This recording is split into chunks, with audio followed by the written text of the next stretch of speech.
কিসে রিজিক বাড়ে, কি করলে রিজিকে ভরপুর বারাকা হয়, রিজিকের চাবিকাঠি কোথায়, কোন পথে চললে রিজিকে ভরপুর বারাকা হবে, আমার জীবনে বরকত নেমে আসবে রিজিকে, এটা জানতে মনে যাচ্ছে না আমাদের? হ্যাঁ, কষ্ট হচ্ছে আপনাদের? কষ্ট হচ্ছে? তাহলে কি করলে রিজিকে ভরপুর বারাকা হয়, কি করলে আমার জীবনে ভরপুর বারাকা নেমে আসে, এই পয়েন্টটাতে আমরা একটু আলোকপাত করি।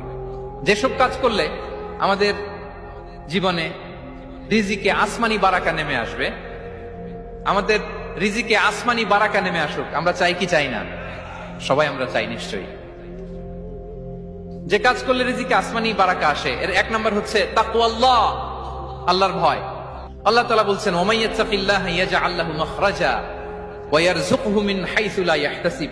যে আল্লাহকে ভয় করে, যে আল্লাহ সচেতন, আল্লাহ তাকে মাখরাজ, মাখরাজ মানে কি জানেন? ওই যে এক্সিট লেখা না এদিকে, এই এক্সিটকে আরবিতে বলে মাখরাজ, মানে কোথাও আটকাবেন না, বের হওয়ার রাস্তা আছে, কোথাও আটকাবেন না, বের হওয়ার রাস্তা আল্লাহ তাআলা অ্যারেঞ্জ করে দিবেন। You will have the way out from crisis. ক্রাইসিসে পড়লে, সংকট মোমেন্টে আল্লাহ তাআলা ওখান থেকে এক্সিটের ব্যবস্থা আপনাকে করে দিবেন। ওয়া ইয়ারযুকহু মিন হাইসু লা ইয়াহতাসিব, এমন জায়গা থেকে আল্লাহ তাআলা রিজিকের ব্যবস্থা করবেন যে সে কল্পনাও করে নাই।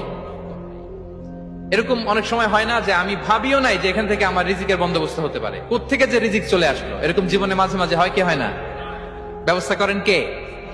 যারা আল্লাহ তাআলাকে ভয় করে, যারা আল্লাহ সচেতন, তাদেরকে আল্লাহ তাআলা স্পেশাল রিজিক দিয়ে ধন্য করেন। তাকওয়াল্লাহ। পুরো কোরআনের মূল শিক্ষা কি,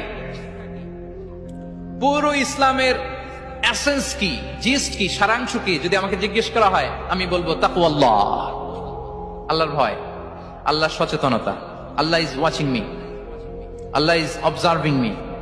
আল্লাহ তাআলা আমায় দেখছেন, আমি যাই করি না কেন, দরজা বন্ধ করে, জানালা বন্ধ করে, সব বন্ধ করেও যদি করি, পৃথিবীর সবার চোখ ফাঁকি দেয়া গেল, আল্লাহর চোখ ফাঁকি দেয়া